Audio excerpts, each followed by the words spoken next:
বাঁকুড়ার Lokpur high school থেকে উদ্ধার হলো ক্যামেলিয়া। আজ সকালে স্কুল খুলে স্কুলের ভেতর বেঞ্চিতে দেখতে পাওয়া যায় একটি ক্যামেলিয়া ঘোরাঘুরি করছে। তারপর স্কুলের মাস্টারমশাইরা স্থানীয় ফরেস্ট অফিসে গিয়ে খবর দিলে এটিকে উদ্ধার করে নিয়ে যাওয়া হয়। ফরেস্ট অফিসের লোকজনেরা জানিয়েছে এটিকে জঙ্গলে ছেড়ে দেওয়া হবে।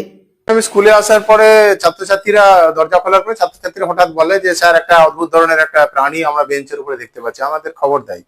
কি ধরনের প্রাণী না, গিরগিটি টাইপের। তা আমি তারপরে আমরা স্টাফরা মিলে সবাই মিলে যাই, তখন দেখি একটা সত্যি একটা বিরল প্রজাতির ক্যামিলিয়ান একটা বেঞ্চের উপরে বসে আছে। আমরা যখন তাকে ধরতে যাই, ধরার চেষ্টা করি, তখন সে একটা ফোঁস ফোঁস আওয়াজ করে। তারপরে আমরা বন দপ্তরকে খবর দিই।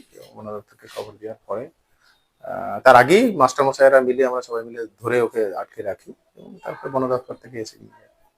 কি মনে করছেন কোথা থেকে এলো সেটাও আমরা খুঁজে পাচ্ছি না। এটা সাধারণত বিরল প্রজাতির প্রাণী, তবে পাশে একটা বিশাল ঝোপ আছে, ব্যক্তিগত মালিকানাধীন একটা জমি।